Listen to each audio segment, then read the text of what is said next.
না বলা সেই 7টি গোপন কথা যা শুনলে চোখের জল ধরে রাখা কঠিন। দুনিয়ার সবচাইতে বড় মিথ্যা কি জানেন? মায়ের ওই হাসি মুখটা, যার আড়ালে তিনি হাজারো কষ্ট লুকিয়ে রাখেন।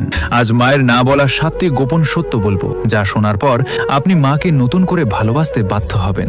1. মায়ের কান্না। তোমার সুখের জন্য তিনি তোমার কল্পনার চেয়েও বেশিবার আড়ালে চোখের জল ফেলেছেন।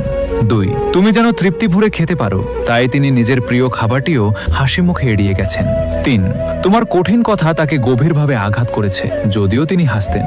4. তিনি ধীরে ধীরে নিজের স্বপ্নগুলো তোমার স্বপ্ন দিয়ে বদলে নিয়েছেন। 5. তিনি জানেন তিনি নিখুঁত নন, তবুও তোমার জন্য সেরা মা হওয়ার চেষ্টা তিনি আমৃত্যু করেন। 6. তিনি রাতে তোমার খোঁজ নিতেন এবং তোমার আগামী দিনের জন্য প্রার্থনা করতেন। 7. তিনি একসময় তোমাকে নিজের গর্ভে বহন করেছেন আর আজীবন হৃদয়ে বহন করবেন। আসলে মায়ের দোয়া যার সাথে আছে তার কোনো বিপদ নেই। দুনিয়ার শ্রেষ্ঠ এই সম্পদ মা নামক জান্নাত যার কাছে এখনো বেঁচে আছে, তারা কৃতজ্ঞতা